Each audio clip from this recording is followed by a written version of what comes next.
Alright guys, we're going to be doing a transmission fluid and filter change on our 2020 Ford Ranger.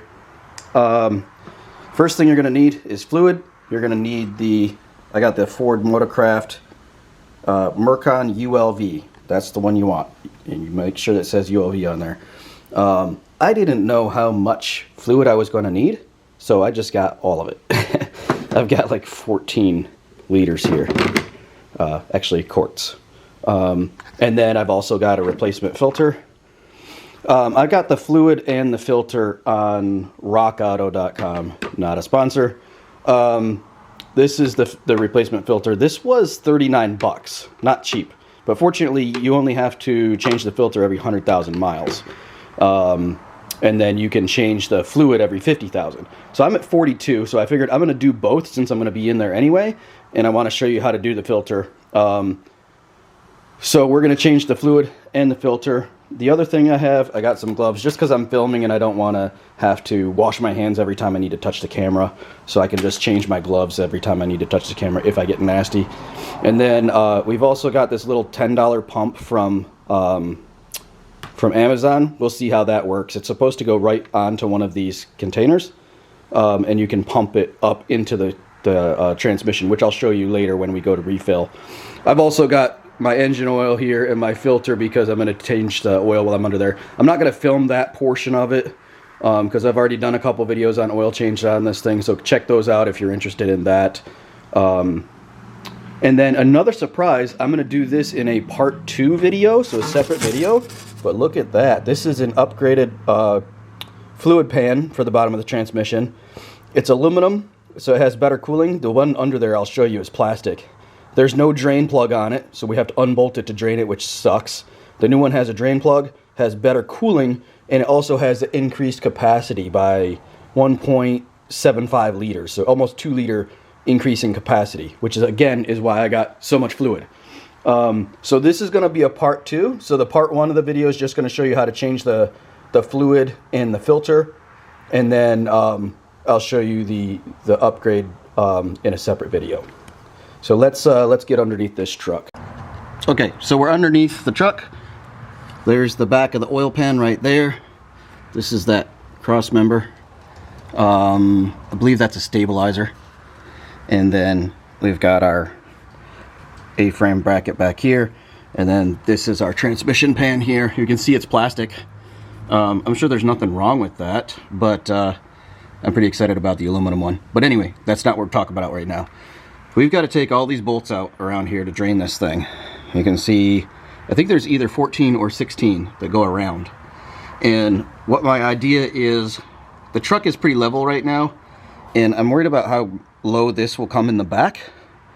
So I think what I'm going to do is I'm going to loosen all of them except these back ones, and I'm going to let it drain out of the front first, although that might get in the way because that's directly below and I don't want to make a huge mess. So change of plans. We're going to drain from this end. Hopefully we have enough clearance, and I have a huge pan. That's like a concrete mixing pan that I got from Lowe's for $7.77 with tax. So it's like good luck, and hopefully we'll keep my garage floor pretty clean. But just in case we do have some spare drips, I've got cardboard down here as well as a dollar store tarp on my floor, so we should be good. So there's 2 different types of bolts here. There's this one here. I'm going to call those the alignment bolts, and then there's these fasteners as well. That looks like it's 8 millimeters. I can confirm later. And I believe that's either 12 or 13 millimeters. And then we've got this heat shield on this side that we'll have to take off too. So we're going to have to take these cut two off, and then this third one right here. And this heat shield should come out of the way at that point to access the other bolts. While we're here, you can see, let me move the light a little bit. See this guy right here? That is actually the dipstick. It doesn't go all the way up to the engine bay. It's kind of like a cap, and you need a 19 millimeter socket. Let's see if I can get closer in there. There we go. You can see it better now. So you need a 19 millimeter wrench or socket to loosen it up, and then the dipstick is actually underneath there. So that's how we're going to check our level once we start refilling. For now, we don't have to mess with it. So let's just start unbolting this, this heat shield and go from there. All right, I've got the heat shield off. I'll have to say already, I'm not super impressed with the heat shield. It's basically glorified tinfoil. You can see some right there on the catalytic converter. Yeah, so this is the back part here. The whole bolt came out, so instead of just the head coming off, that head right there, the whole thing came out of that rear hole, which I'm sure is fine. There's plenty more bolts in here holding this up. So I'm going to leave that out for now. But here at the front bolt and at the back bolt, this heat shield like twisted. You can see right there, it's kind of mangled. Around the bolt hole, it's kind of mangled. So this stuff is really cheap. I guess it does its job. And it's not, I'm just not super impressed with it. It twisted when I unbolted it, which was kind of silly. But I'm going to put that to the side and hopefully it goes back on in the same way. So now what I'm going to do is, since we have two different types of bolts, I'm going to go ahead and I have a paint marker here. And I'm going to mark on the side of the pan where these type of bolts are. And then I know exactly where they go back in versus these smaller bolts. So I'm going to go all the way around the outside and mark where these bolts go before we do any more unbolting. All right, so I've got all the long bolts out. They were 13 millimeter, and I had to use a deep socket because of that longer thread on there. You can see that I have the ones where the heat shield was marked HS, and then I just have an arrow for the other ones marked around. So I have all of those longer bolts out. Now I'm going to start taking the short bolts out. And I don't know if I'm going to have footage of this or not, the actual draining. I might set the camera off to the side and hope it gets the shot. But I'm going to have my drain pan underneath here. I'm going to start loosening these up, and it's probably going to be a big mess.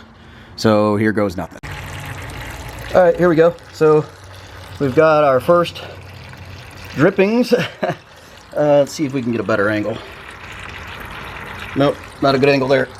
Anyway, so I've got about half the bolts out, and we're starting to drain out the back side of the pan.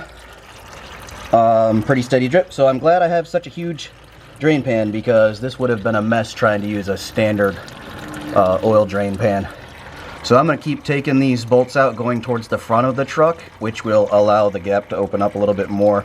And we're going to drain more and more, and the idea is to take the front ones out last and kind of gently lower this, and hopefully doesn't splash everywhere when we do it. So we'll be back in a minute. All right, so we've got the pan off. It's right there. Since I didn't film that portion of it, let me explain how it went. So I had everything but the 4 front bolts out. I took the 2 middle front ones out first, started loosening the corner ones, got to the point where I could kind of pull the back corner of the pan down further to get as much to drain out as possible fluid. And then I carefully held it up with my left hand and took those last 2 bolts out, and I was able to slide it this way forward in front of this bar, and then get the back corner down to where I could tip it and empty it out. So this is what the inside of it looks like. I believe that right there, tell me in the comments if I'm wrong, but that right there I believe is a magnet for catching any type of metal pieces that may be in there. And of course there's no drain on this pan, which is another reason why I'm upgrading it. But very important, I did not want to have to buy a new gasket. This is I think it's a $30 or $40 gasket. So be very careful not to damage that so you don't have to buy a new one, because it is reusable. So we're going to be reusing that when we install the new fluid pan. So the next thing we have to do now is unbolt the filter. This is the filter here, this yellowy plastic. So there should be a bolt here, and there should be a bolt on the other side, and then this is the where it connects to the transmission. I believe that the pickup point, I believe it sucks through here. I think this is the pickup point where the pump sucks it up through here. It goes through this filter element, goes into the transmission here up to the top, and comes down that way. Again, not an expert, so I'm learning right along with you guys.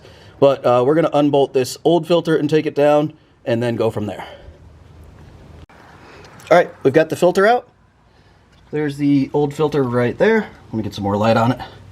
Yeah, there's the old filter right there. There is the 2 bolts. So the one on this side, which is the passenger side of the vehicle, is much longer, right there, and it's well coated in fluid now because I dropped it in the pan. Fortunately, I was wearing gloves and I could just fish it out.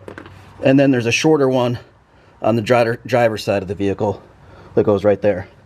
So keep those separate because they, obviously the long one doesn't blend in with the other ones, but the other one, I don't know if it's different than the pan, so I'm going to keep it separate. But don't be surprised when the old filter comes out, because there is quite a bit of fluid inside the filter that's going to come out when you pop it out loose from here. And there's also quite a bit of fluid that pours out of this port right here.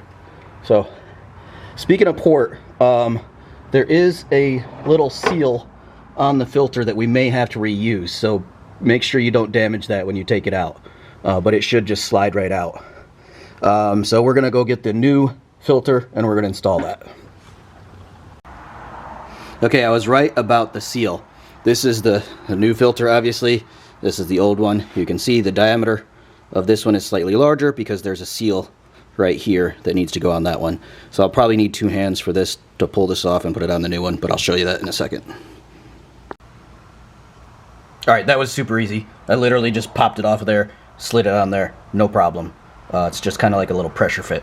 So now that we have the seal on there, we can go back under the truck and install this new filter. Alright, we've got the new filter installed. Looks nice. Got this bolt in and torqued and the bolt on this side in and torqued right there. So that's in there, and now we are ready to put the fluid pan back on. Alright, the new pan is installed. Here's the deep end. This is towards the front of the truck. There's the drain plug. I got all the bolts tightened down and torqued properly. There's 2 different size bolts. There's these ones that have standoffs so you can put the heat shield back on. Here's the flimsy cheap heat shield right here, but I'll put that on when I'm done. So what I did on the old pan, where these standoff bolts are versus the regular hex nuts, hex bolts, I just marked them with a little paint marker so I knew where to put them back in. So you might want to do that if you upgrade your oil pan, fluid pan. But I've got them all the way around there. Everything's torqued down. Really happy with the way that it fit. It fit perfectly with the factory gasket. Everything's good. The other thing I wanted to tell you, the torque pattern. So there is a torque pattern that comes with the new pan. It's in the box with it. It's like not really how-to instructions. It just has the torque pattern. So follow that. It's kind of like a star pattern, and it tells you which order to go in when you're tightening them and torquing them. So do that, and you'll be good to go. Now we're going to refill this. So this is going to conclude this video, and you're going to go to the other video if you want to know how to refill this with fluid, because we're talking about changing the fluid in the filter in that video. So I love the way this fits. I love how convenient this plug is here. There's nothing around it, so it's going to be really easy to get to drain next time I need to change this fluid. So I'm extremely happy with the way that it fits, and it looks pretty sexy too. So anyway, till next time, guys, take care now. Alright guys, so I drained, I took all the fluid out of that, and I put it into this bucket that I have because it has measurements up the side so I can see how much fluid came out. So I'm showing exactly 5 liters in the bucket right now, and I know that the new pan has an additional, there's the new pan there. The new pan has an additional 1.75 liter capacity, so I'm going to put in 7 quarts for now. And then we'll run the truck and everything like that, like the manufacturer recommends, and we'll check the fluid level with the dipstick. All right, so we've got our awesome new transmission fluid pan down here all installed. You can see the dipstick right there. I've already removed the cover that I showed you earlier. This is what it looks like. So that's 19 millimeter. This is like aluminum. It's really, really lightweight. Just hollow, and it does have an O-ring right there at the top of the threads that seals it, but this basically covers that dipstick, and then you can reach up there and pull the little dipstick out. So that's what it looks like. Oh, if it will focus, there we go.